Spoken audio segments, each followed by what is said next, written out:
E agora É vamos isso. entrar então um pouquinho na questão do livro. Olha só, pessoal, Fascismo Brasileiro e o Brasil Gerou o Seu Ovo da Serpente. Está em pré-venda pela editora Cotter. A previsão de lançamento é para a segunda quinzena de março. E esse livro é escrito pelo mestre em ciência política, doutor em ciências sociais e presidente do Instituto Cultiva, o Rudá Rissi. Rudá, vamos falar então um pouquinho sobre esse seu estudo em relação ao fascismo aqui no Brasil, né? Inclusive, eu li um pouquinho, né?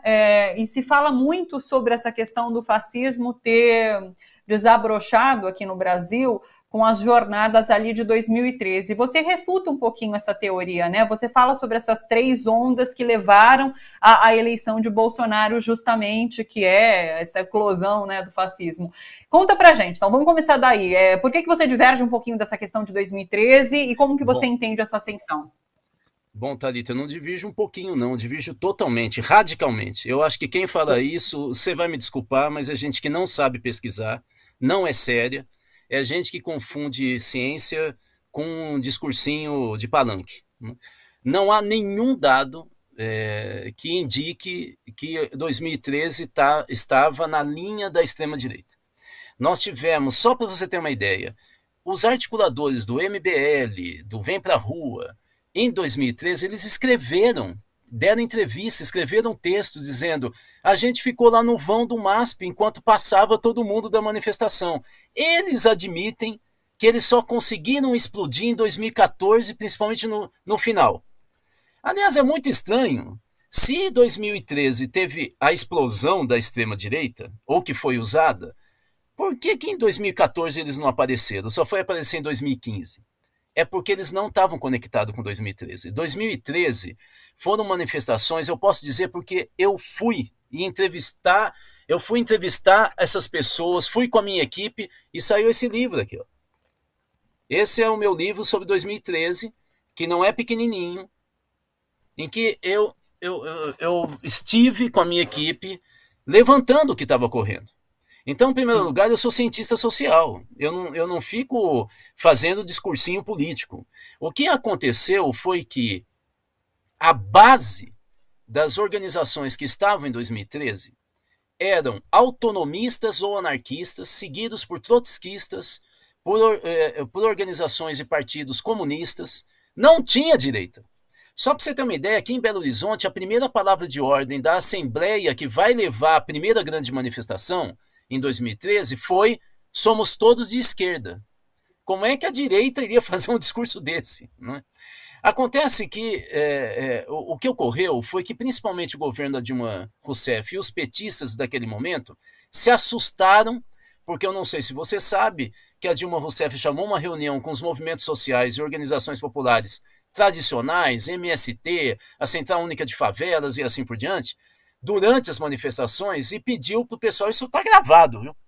E pediu para o pessoal dizer o que eles queriam. E eu sou amigo do Preto Zezé da CUFA, da Central Única de Favelas. Toda vez que ele me conta, ele morre de rir. Ele pega e fala: eu pedi a palavra, falei para Dilma, eu falei: Dilma, em primeiro lugar, por que vocês não chamou a gente antes? Você está aqui há um tempão, há 2 anos, não chamou nunca a gente. Segundo lugar, quem disse que nós estamos lá? São meninos, não tem nada a ver com as organizações que estão aqui. O PT percebeu que tinha perdido o contato com as ruas. Eram jovens. E eles, você sabe o que são jovens hoje? Eu, por exemplo, não consigo acompanhar o Instagram. TikTok, então, eu não sei nem como fazer vídeo. Essa meninada tem um ritmo acelerado que muda rapidamente de opinião e principalmente não seguem líderes, eles seguem celebridades que são móveis, são efêmeras. Então, nós hoje, vários sociólogos do mundo inteiro, da Europa, Estados Unidos, nós aqui no Brasil, percebemos que a maioria das mobilizações do século XXI não geram movimentos sociais e são provisórias. Ora, quem é do século XX, como eu, ou que se organizou no campo progressista a partir de organizações verticalizadas, centrais, como sindicatos, partidos, que são organizações típicas do século XIX e XX, não sabe lidar com esse mundo móvel, provisório. Aí começou a achar que era anarquista, era direita, que autonomista, que é esse pessoal do Occupy dos Estados Unidos, né? Esse pessoal do Black Bloc e tal, que isso daí era tudo de direita. Não era. Né? Principalmente todas as organizações, aquele não vai ter Copa tal, é tudo jovem de esquerda que se organizou a partir de seminários da USP, da Universidade Federal do Rio de Janeiro, liderados por professores do PT. Hermínia Maricato, Carlos Weiner, Raquel Ronick, que estavam discutindo o desperdício de dinheiro com as mega eventos esportivos. O que é que causou, de fato, a ascensão da extrema-direita no Brasil? Primeiro, o que é muito estranho, que forças de esquerda não falem deles, os empresários. Os empresários de São Paulo, Rio de Janeiro e principalmente Rio Grande do Sul se articularam desde a Constituinte para criar think tanks, entidades, organizações que primeiro definiram uma pauta para defender seus interesses na Constituinte. Depois, na década de 90, falaram do Estado mínimo. Acontece que em 94 eles abandonaram essa coisa do Estado mínimo. E a partir daí eles começaram a trabalhar a noção de ocupação do Estado brasileiro. O Jorge Gerdau, que inclusive o Lula e a Dilma chamaram para o governo, é o principal líder desse movimento, junto com Paulo Rabelo de Castro, que vai elaborar no Instituto Atlântico um monte de propostas que estão sendo defendidas hoje pela direita no Brasil e pelos empresários. Depois, eles já no século XXI começam a dar dinheiro para jovens formar organizações como Estudantes pela Liberdade, MBL, Vem pra Rua. Foram os empresários que colocaram dinheiro. E articularam esses movimentos com organizações dos Estados Unidos e da Europa de extrema-direita. Finalmente, os empresários trouxeram, por exemplo, o Instituto Milênio, dois expoentes da extrema-direita brasileira, o Hélio Beltrão, filho do ex-ministro Hélio Beltrão da ditadura, irmão da Maria Beltrão da Globo News, e o Rodrigo Constantino, que era da Veja. Eles trazem esse pessoal para dentro dos institutos empresariais para fomentar e organizar esses jovens na ofensiva contra Dilma Rousseff e nas manifestações de 2015 e 2016. A primeira onda é essa. A segunda é da Lava Jato e a terceira é o bolsonarismo. Essas são as 3 ondas que eu detalho no livro. Que momento é esse que a gente vive hoje? Porque tem gente que diz assim, bom, eu também acredito nisso, que a gente está num ano muito importante, talvez o ano mais importante desde o período de redemocratização que a gente passou, e o momento que a gente vai poder definir que país que somos, o que queremos em relação ao nosso futuro, né? Qual é a força do fascismo hoje? A gente pode ter esperança numa mudança comportamental por parte da sociedade brasileira para eleger um outro candidato que não Jair Bolsonaro, ou esse fascismo talvez vai criar um novo candidato que vai, de repente, crescer nessas eleições? Como que você está vendo esse cenário político que estamos hoje em relação à corrida eleitoral também? Thalita, primeiro tem que mudar o olhar. Extrema-direita não trabalha com eleição. Ela trabalha com ideias, ela trabalha com coração, com emoção e com mudança. Ou seja, se nós continuarmos com os mesmos dados de intenção de voto que nós estamos tendo há 3, 4 meses, o Lula ganha no primeiro turno ou no segundo turno. Isso significa que nós vamos ter mudado a mentalidade dos brasileiros? Não. Quantos brasileiros, segundo o Vox Populi e outros institutos de pesquisa, nós temos com valores de extrema-direita? Extrema-direita significa eu não aceito a oposição que não pense como eu. É necessário prender quem faz parte dessa oposição e tentar criar um movimento de constrangimento das instituições democráticas, de controle. Inclusive, eu defendo que se crie partidos de extrema-direita e nazistas no Brasil, como o Monark agora acaba de defender. Sabe quantos brasileiros defendem essas ideias de volta da ditadura militar, caça aos gays, LGBT, feministas, negros, saidinhos e tal? São 30 milhões de brasileiros, no mínimo. Porque há pesquisas que indicam um pouco mais do que isso. 30 milhões de brasileiros dá mais de 700 mil em cada estado no Brasil, se fosse distribuído de maneira equânime. Nós não vamos ter mais paz. Esse movimento que começa nos anos 80, na segunda metade dos anos 80, que eu acabei de falar, que dá na primeira onda, na segunda da Lava Jato, que aí já está financiada essa meninada de extrema-direita, com o Instituto Mises, porque eles, além de ter essa visão de extrema-direita na política, eles defendem o ultra-individualismo, tipo, libera a maconha, pessoa que se mate. Isso é uma ideia dos Estados Unidos, que lá se chama libertários. É a extrema-direita que odeia o Estado e odeia que a qualquer ideia ou força ou Estado venha coibir o meu direito de fazer o que eu quero. É aquilo que aparece nos filmes norte-americanos, que quando entra a polícia fala, você tem mandato? O cara com uma arma apontando para a polícia. Senão você vai levar chumbo. Você está entrando numa propriedade privada. Isso é o libertarismo ou libertarianismo, como chamam os norte-americanos de extrema-direita. Isso entrou no Brasil. Essa ideia vai estimular uma reação de extrema-direita depois da posse do Lula.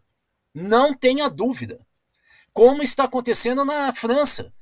A França tem ao redor de 35% do eleitorado que vota em 2 candidatos da extrema-direita.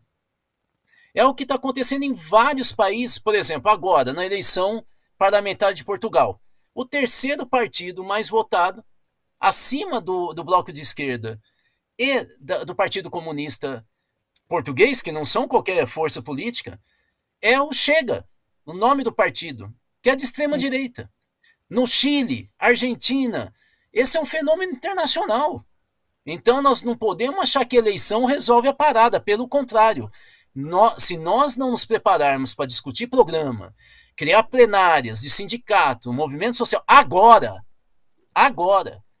preparar a população brasileira organizada, progressista, para segurar o oba-oba que nós vamos ter em 2023, nós vamos ter uma situação de instabilidade política em 2023, com o Lula presidente, inclusive. Sim. O Rudá, mas a partir do momento que a gente tem autoridades no governo federal fomentando esse tipo de lógica, de discurso de ódio, de pensamento, de fato, isso se torna mais forte, né? A partir do momento, eu acredito, quero ouvir de você, que a gente tenha na liderança uma pessoa que dê bastas em relação a esse tipo de atividade, de pensamento, ou mesmo, você citou o Monarca agora, né? Monarca, para quem não conhece, é o apresentador de um podcast que ontem, durante uma apresentação, ele defendeu a criação de partidos nazistas, porque ele é a favor da liberdade de expressão ao extremo, e existem limites, a gente sabe. Ele tem que ser preso, isso que ele fez é uma ilegalidade, ele tem que ser preso. Mas por que ele se sente à vontade de dizer tal coisa? Porque eles são fortes hoje, Thalita, não tem nada a ver com o governo. O Gramsci, esse líder comunista da Itália, dizia no início, nas primeiras 2 décadas do século XX, ele dizia, é possível ser poder sem ser governo. Você me perdoe, Thalita, mas infelizmente há uma discussão que vem no Brasil nesse século, talvez em função da vitória do Lula, de que tudo tem a ver com o campo institucional. Se eu tenho governo, se eu ganho eleição, eu vou dirigir o país. Mentira! Vocês viram que a Dilma caiu. O Lula foi preso. E foi preso para o Bolsonaro ganhar a eleição. Então, assim, o STF fez um julgamento do Mensalão que foi uma indecência. Há situações, inclusive, gravadas de votos que fazem uma interpretação, por exemplo, de auditoria interna feita pelo Banco do Brasil, que cita a auditoria e fala o contrário do que está escrito. Então nós temos que entender um pouco esse oba-oba. Há uma série de textos, estou até tentando ver se eu acho aqui um livro famoso que vem tratando disso, que é muito citado, que é Os Engenheiros do Caos, que trata um pouco de como que se trabalha essa ideia de uma minoria fanática ficar superexcitada o tempo inteiro para deixar a maioria da população que é mais reflexiva, assustada, e ela não reage, de tal maneira que nós somos comandados por uma minoria. A gente tem que começar a ter clareza disso. Olha o caso do Trump. O Trump está voltando. O Biden com pouco tempo de governo, já é avaliado negativamente por 53% dos norte-americanos. Então, nós estamos vivendo, Thalita, um período de fragmentação de interesse, de um certo ressentimento, um desencanto com a política representativa no mundo, que gera o que eu venho chamando de política de ciclo curto. Um eleito não consegue manter a legitimidade que ele conseguiu na eleição. Isso vale, por exemplo, para o Bolsonaro. Por mais de 2 anos. No terceiro ano de governo, ele começa a entrar em decadência. Porque as demandas são tão fragmentadas e tão violentas da sociedade, né, em relação ao governo, que o governo não consegue tapar todos os buracos do barco que ele está governando. Então, nós temos uma crise de legitimidade dos governos o tempo inteiro, e é isso que eu venho tentando dizer o tempo inteiro, que nós temos que ter preocupação com possível eleição de um governo progressista. Não basta ganhar a eleição, acabou aquela visão do século XX, se eu não ganhar a sociedade, se eu não restabelecer um mínimo de caráter na sociedade brasileira. Olha o que aconteceu com o Moíse. Mataram a paulada. Você acha que isso é normal numa sociedade? Nós fizemos manifestações no final de semana, eu não sei se você foi. Tinha pouquíssima gente. A manifestação da capital que teve mais gente teve 5.000 pessoas. Isso é uma vergonha, Thalita. Isso mostra como que nós estamos dominados por uma certa apatia democrática, por uma certa inércia, que a gente não fala para o monarca, vai para casa, filho. Senão você vai ter que responder isso na justiça. Fica quietinho. Mas as redes sociais, que hoje são um meio muito importante de comunicação, dizem isso. A gente vê, hoje a movimentação, pelo menos no Twitter, que é uma rede bem crítica, né, em relação a esse tipo de pensamento, se mobilizou em relação aos patrocinadores do próprio canal lá de podcast, para que eles parem de financiar esse discurso de ódio que é veiculado naquele canal. Agora, como que essa minoria consegue, até hoje, e hoje em dia, ter tanta voz a ponto de realmente se tornar um perigo pós-eleição democrática de Lula nesse ano? Eu sugiro esse livro que eu falei, a leitura, sabe, porque senão ficaria aqui umas 2 horas, mas basicamente é o seguinte, o discurso fascista, porque a gente está falando de discurso fascista, nós temos que parar de ficar falando, por exemplo, a imprensa brasileira não fala que o Bolsonaro é um governo de extrema-direita. No mundo inteiro fala que o Bolsonaro é de extrema-direita. No inteiro, nos jornais de grande imprensa dos Estados Unidos, da França, da Inglaterra, da Alemanha, todos falam que ele é de extrema-direita. Aqui no Brasil, que os editores são liberais, fica com essa coisinha, não, é um governo estranho, o Bolsonaro... Não, é um governo de extrema-direita. O que é extrema-direita? Extrema-direita é uma força política que não aceita a democracia e os adversários. É uma força política de direita. Nem toda direita é de extrema-direita. Há forças de direita que disputam o projeto político do país e aceitam a disputa. A extrema-direita não aceita. Intimida, ameaça. Por isso que não é só o Bolsonaro que é extrema-direita. O Sérgio Moro é um candidato de extrema-direita porque ele usou o Estado para coibir a disputa com forças de esquerda. Então, os dois são candidatos de extrema-direita.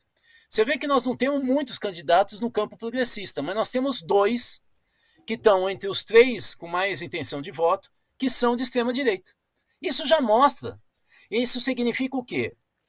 Que nós conseguimos, ou a extrema-direita conseguiu, articular as várias correntes e pensamentos de extrema-direita do Brasil que não estavam unidos a partir da figura do Bolsonaro, que é uma figura passageira. Ele cai e vai surgir outro. Porque a força dessas ideias... Nós temos uma pesquisa da Isabela Calil, da Faculdade de Sociologia e Política de São Paulo, que identificou 16 grupos diferentes de pensamento de extrema-direita que apoiaram o Bolsonaro, incluindo um deles que eram influencers, que na época era o Felipe Neto. Mas tinha grupo de senhoras de extrema-direita, carolas católicas e evangélicas, que não podiam ouvir falar de hacker, que era o terceiro grupo. Ou dos bombados, que também não tinham muita proximidade dos militares, que por sua vez eram contra os gays que eram contra o mimimi LGBT. Então, ou então as gatas de extrema-direita, como elas se autodeclamavam, chamavam, né? 16 grupos, Thalita, que eram trabalhados com algoritmos e que, de uma certa maneira, como se fosse cada um desses 16 ingredientes de uma feijoada muito apimentada. Quando se consegue juntar esses ingredientes, você tem um prato servido para a sociedade brasileira. Hoje a extrema-direita não está conseguindo mais juntar os ingredientes. Em 2018 conseguiu. Eu acho que com a vitória do Lula, em 2023 eles vão convergir de novo. E nós não estamos nos preparando. Quer ver um exemplo rápido? 2. O Eduardo Bolsonaro, que está sendo preparado para substituir o pai, criou um Instituto Liberal Conservador. E está fazendo, com dinheiro de empresário, autoempresariado, está fazendo seminários no país inteiro e arregimentando gente para discutir um programa de extrema-direita para o país. Segundo exemplo, o Brasil Paralelo, que é de uma produtora de vídeo de extrema-direita, que a gente fica falando, não, é um pessoal que tem ideia exótica, não tem ideia exótica, é extrema-direita, e está tentando influenciar lideranças de 300 favelas do Brasil. Eles estão fazendo trabalho de base que nós, do campo progressista, fizemos nos anos 80 e 90. E não estamos fazendo mais. A gente acha que ficar teclando no computador, no celular, vai mudar o país. Vamos dançar mais uma vez. É por isso que eu escrevi esse livro. O livro sobre o Brasil está pronto. Eu escrevi justamente para poder dar dados. Eu não faço um livro para puxar uma campanha nacional. É para dar dados técnicos da realidade, com pesquisa farta, para mostrar que a história não tem a ver com 2013, tem a ver com um movimento muito mais sólido, pujante, organizado e financiado pelo alto empresariado brasileiro. Era isso que eu queria propor para a gente começar a dar um salto de leitura sobre um país que até então a gente aprendeu desde criança de que era um país acolhedor, hospitaleiro, que não teve guerra. E, na verdade, a gente não conseguia ver que a guerra acontecia num quiosque no Rio de Janeiro, na casa das mulheres negras, nas favelas e nos morros onde moram os jovens negros do Brasil, esses que são assassinados. O Brasil é campeão de assassinato de LGBTs do mundo. E nós falamos que não tinha guerra. Tem guerra, sim. Rudá, que você volte mais vezes aqui para a gente conversar mais sobre esse cenário que vivemos. Eu lembrei quando você citou a Isabela Calil, que ela diz, né, que o bolsonarismo vai continuar existindo sem Bolsonaro, e é isso que a gente vai ver em 2023 de fato, e com esse risco, inclusive, dessas pessoas voltarem a se aglutinar. Então, assim, olha, pessoal, o livro deve sair ali em meados de março. A gente vai fazer novos convites para o Rudá voltar aqui. O pessoal está gostando muito, acompanhando pelo chat. Então, Rudá, muito obrigada. A editora está aqui, cotter.com.br. Vocês já podem comprar em pré-venda, tá bom, galera? E o Rudá, eu sou só agradecimentos, que a gente volta a se falar brevemente. Rudá, um beijo para você. Um beijo, é só me convidar, já estou aqui. Obrigado, gente. Combinado. Bom dia. Obrigada.